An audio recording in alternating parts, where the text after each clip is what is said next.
evento académico, esta mesa de discusión sobre discriminación, violencia de género desde la perspectiva de los derechos humanos.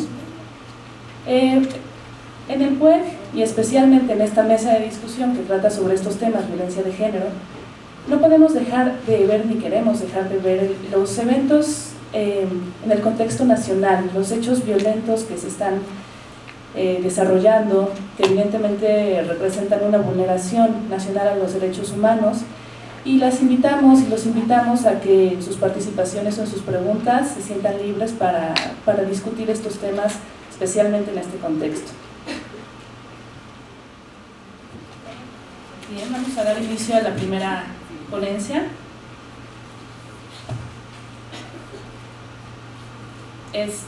Nuestra ponente es Gina Marcela Arias Rodríguez.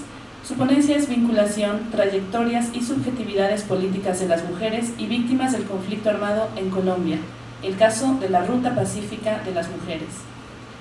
Gina es psicóloga de la Universidad Católica de Pereira, tiene un magíster en Psicología Comunitaria en la Universidad de Chile, es estudiante de primer año de doctorado en Ciencias Sociales y Políticas en la Universidad Iberoamericana de México y es docente en la Universidad Católica de Pereira.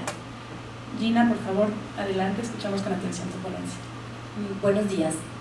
Bueno, como ya lo menciona Lourdes, ¿verdad? Disculpa. Bueno, este trabajo que quiero presentarles hoy tiene que ver con las mujeres que han sido víctimas del conflicto armado en Colombia.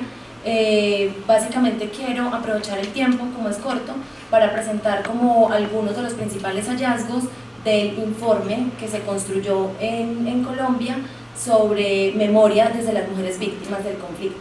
Este informe se construyó entre el año 2011 y el año 2013, fue publicado el año pasado, y lo que estamos haciendo también es, primero, pues socializarlo y divulgarlo, no solamente con organismos en Colombia, sino también a nivel internacional, y de allí también han surgido como algunas preguntas o algunos cuestionamientos con los que queremos seguir profundizando en la investigación.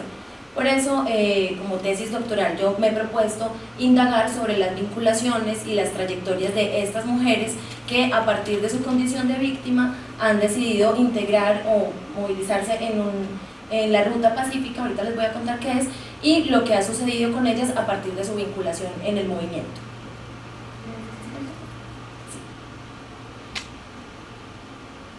Bueno, la Ruta Pacífica de las Mujeres es un movimiento social que busca visibilizar los efectos del conflicto armado colombiano y las violencias en la vida y el cuerpo de las mujeres.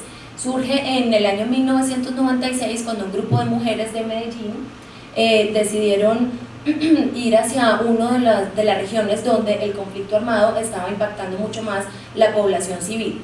Pero este grupo de mujeres decidieron visibilizar o decidieron demostrar un poco cuáles son los efectos del conflicto armado y de los actores armados como tal en la vida y el cuerpo de las mujeres. Empiezan a hacerse entonces una serie de movilizaciones cada año o cada 2 años a las regiones más complejas del país, y con ello empiezan a hacerse también investigaciones, algunos informes, y también con el acompañamiento de la cooperación internacional empezamos a mostrar un poco en el nivel internacional qué era lo que estaba sucediendo. En el año 2009 hicimos un foro sobre verdad, justicia y reparación con una deuda pendiente con las mujeres, y allí decidimos, con el acompañamiento de Carlos Beristain, un experto sobre temas de violencia por conflictos armados, decidimos hacer un informe que tuviera la perspectiva de género.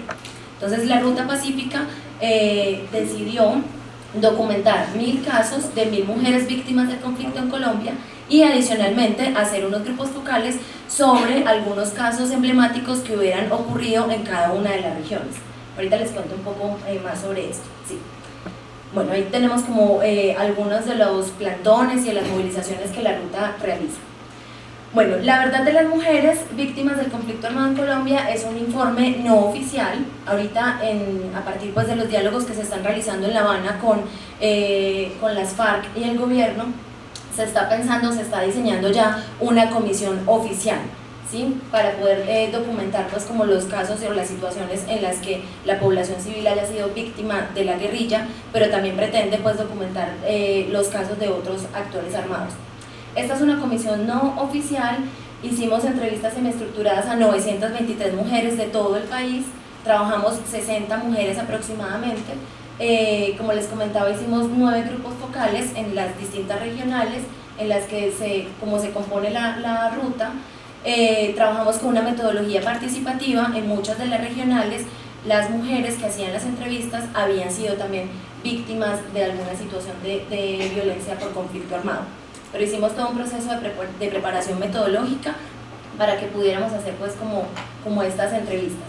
Tiene un enfoque feminista. Ninguna otra comisión, así sea no oficial, había tenido un enfoque feminista en Colombia, y creo que también es una de las pioneras en el mundo. Cuando revisamos los informes o las comisiones en El Salvador, la comisión en Nicaragua, en el Cono Sur y en otros países, no había tenido un enfoque claramente feminista como este que se presenta ahora.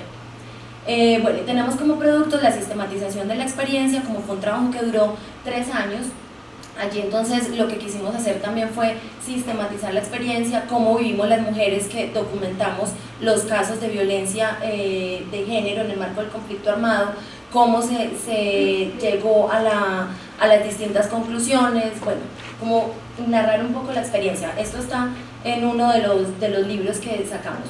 Y finalmente pues ya la socialización del informe. El informe son 2 volúmenes de 600 páginas cada uno más o menos, o sea, es bastante robusto, y allí pues podemos dar cuenta realmente de los testimonios de las mujeres. Ahorita yo voy a compartirles algunos de los que alcanzan. Bueno, esta Comisión de la Verdad tiene un abordaje cualitativo en el que trabajamos con una guía de entrevista semiestructurada y un abordaje cuantitativo en el que quisimos caracterizar el tipo de violencia, los actores que habían sido responsables, si las mujeres denunciaron o no, si las mujeres participan en alguna organización o no, y cómo ha sido el acompañamiento o la respuesta del Estado, ¿sí? Bueno, este es como a grandes rasgos el guión de la entrevista. En él preguntamos sobre los hechos de violencia, los impactos y consecuencias. Hay un aspecto que para nosotras también fue muy importante y tenía que ver con el afrontamiento o las estrategias de resistencia. No queríamos solamente como reproducir la imagen estereotipada de la mujer víctima que espera que espera como la respuesta del Estado o de algún organismo, sino que quisimos también conocer cómo habían hecho ellas, cómo se organizaron y qué tuvieron que hacer para, como hablábamos con ellas, salir adelante. Y por último, preguntamos cuáles son las demandas o las exigencias de reparación que ellas hacen al Estado.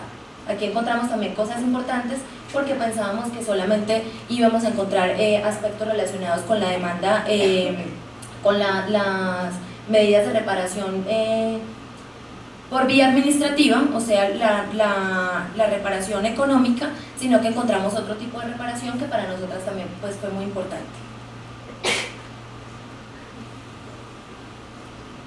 Bueno, aquí vamos a mirar como rápidamente cuáles fueron los principales delitos que encontramos en los informes, en los distintos informes que la Mesa de Mujer y Conflicto Armado y otros informes de organismos internacionales que se han hecho en Colombia. Hemos encontrado que los siguientes son como los primeros o los principales pues, aspectos de violencia que se ejercen contra las mujeres. Uno es la violencia sexual, que como lo encontramos también en otros países, sigue teniendo un alto índice de subregistro.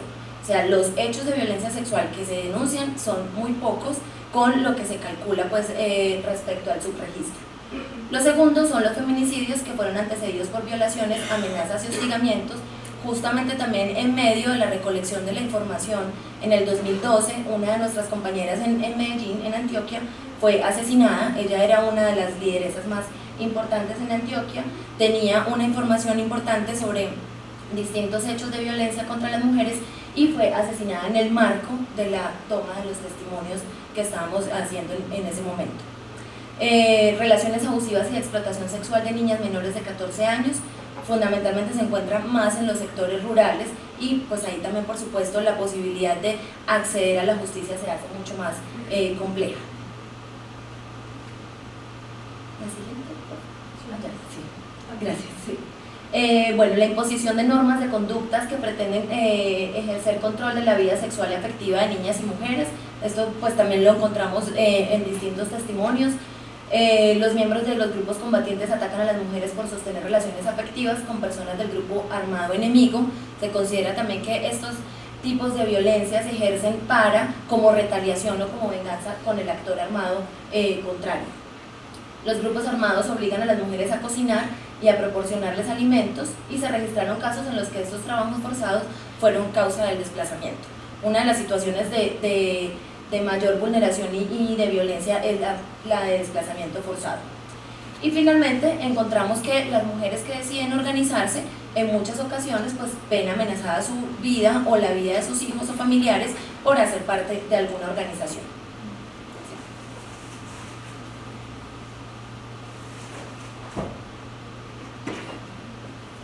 Bueno, allí hay como uno de los plantones o algunas de las movilizaciones que la ruta desarrolla, y este pues uno de los principales lemas pues que tenemos como ruta: el cuerpo de las mujeres es el primer territorio, o como primer territorio de paz, que es lo que hacemos también, o lo que buscamos también generar con el informe de memoria, era que cuando estuviéramos retomando los testimonios, ellas también pudieran reconocer tipos de violencia que habían sido ejercidos contra ellas, pero que hasta ese momento no lo reconocían como una forma de violencia. O sea, para ellas era algo normal que, por ejemplo, los actores armados llegaran, las forzaran pues a cocinar, o como encontramos en otros casos, como bailar u otro tipo de cosas para los actores armados. Ellas no reconocían que eso fuera un tipo de violencia. Bueno, aquí, ¿tú me dices cuánto queda? Listo. Bueno, respecto a las víctimas, entonces ya encontramos lo siguiente: los movimientos sociales y organizaciones de víctimas han puesto de manifiesto las implicaciones físicas, psicológicas, materiales y morales que han sufrido a causa del conflicto armado, ¿sí? Y esto ha hecho también que en el marco de la organización, en el marco de la movilización, en la ruta como tal, ellas hayan decidido también empezar a ejercer un proceso de mayor liderazgo y de exigencia de verdad, justicia y reparación. Hay un caso de una señora ya adulta, su hijo fue asesinado por agentes de las fuerzas del Estado, y lo hicieron pasar por guerrillero. Esto en Colombia se llamó los falsos positivos, y ella empieza a hacer todo un proceso de exigencia de la verdad sobre lo que había ocurrido con su hijo. A eso ella empieza pues como a hacer toda la exigencia, no solamente a los organismos nacionales, sino también internacionales, y vemos también como en todo su proceso de organización y de empoderamiento, si se quiere decir así, hay como toda esta transformación en ella, y va haciéndose mucho más conocedora sobre las distintas estrategias legales y cómo finalmente ella logró que algunos de los agentes de justicia se hicieran responsables de lo que había ocurrido con su hijo. Y finalmente ella decidió continuar pues en la ruta como tal y en otras organizaciones para apoyar el trabajo de otras mujeres.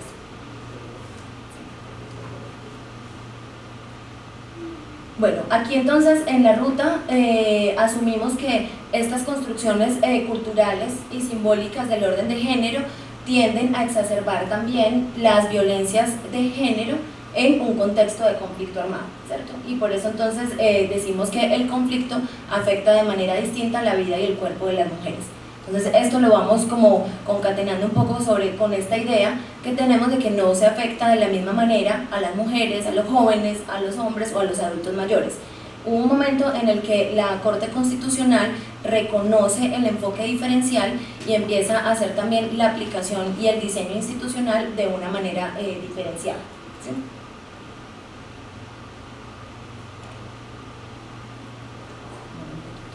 Bueno, aquí hay como algunos datos de la caracterización de las mujeres. El 46% son mestizas, el 26% son afroamericanas y el 5% de las mujeres que entrevistamos son indígenas, y el 21% de otras identidades étnicas.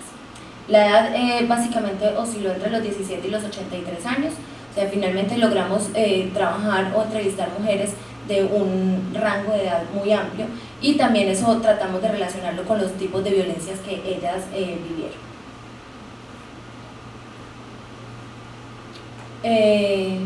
Esta la pasamos para que podamos mirar un poco más.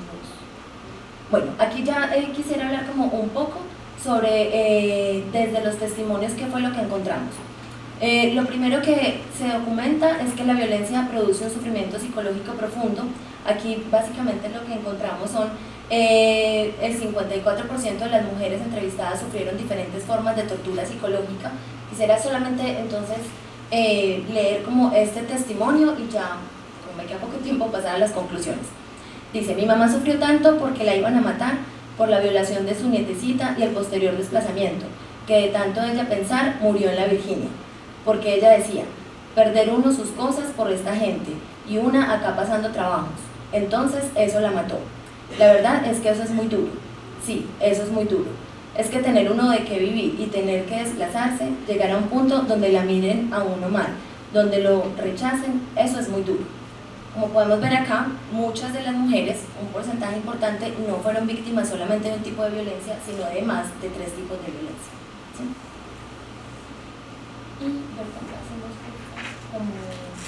Esto es sobre violencia física. Bueno, como el tiempo es corto, quisiera solamente como mostrarles un poco también sobre las estrategias, bueno, sobre violencia sexual, pero sobre las estrategias de afrontamiento, que les decía ahorita que fue algo en lo que quisimos también pues como hacer énfasis, y no solamente en tomar pues como la imagen estereotipada de la mujer víctima que sufre.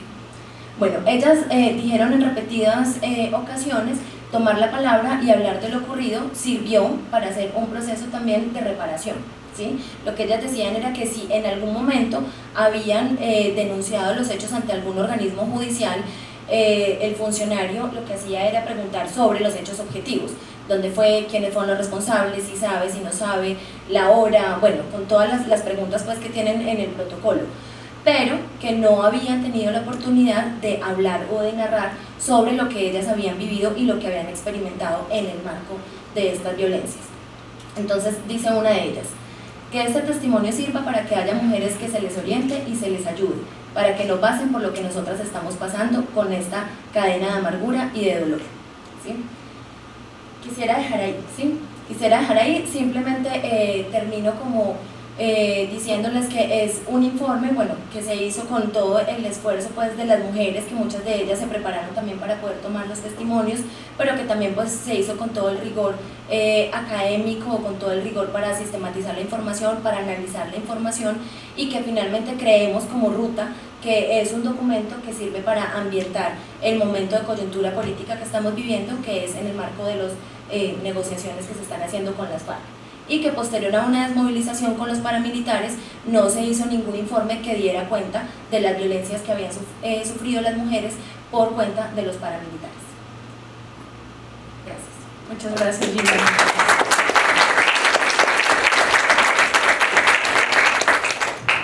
Pues gracias por esta participación tan interesante que nos permite ver la importancia del rescate de la memoria, no solo como evidencia histórica y reconocimiento de la responsabilidad de los estados, sino como un espacio para la articulación de esfuerzos y creación de estrategias para la resistencia, ¿no? y la reivindicación colectiva de los derechos. Y también puedo ver en esta presentación la importancia de poner en juego una perspectiva interseccional, es decir, esta perspectiva teórica que permite entender a los grupos sociales desde varias dimensiones, no solo como mujeres, sino como cruzadas por dimensiones de etnia, raza, de edad, de muchas clases social, muchas otras dimensiones, que justo lo que hacen es entender cómo viven ellas la violencia, ¿no? Qué necesidades de reparación tienen a partir de ello. Entonces me parece como muy valiosa la aportación que haces acá. Muchas gracias, Gina, y presentamos a nuestros siguientes ponentes. Un momento, por favor.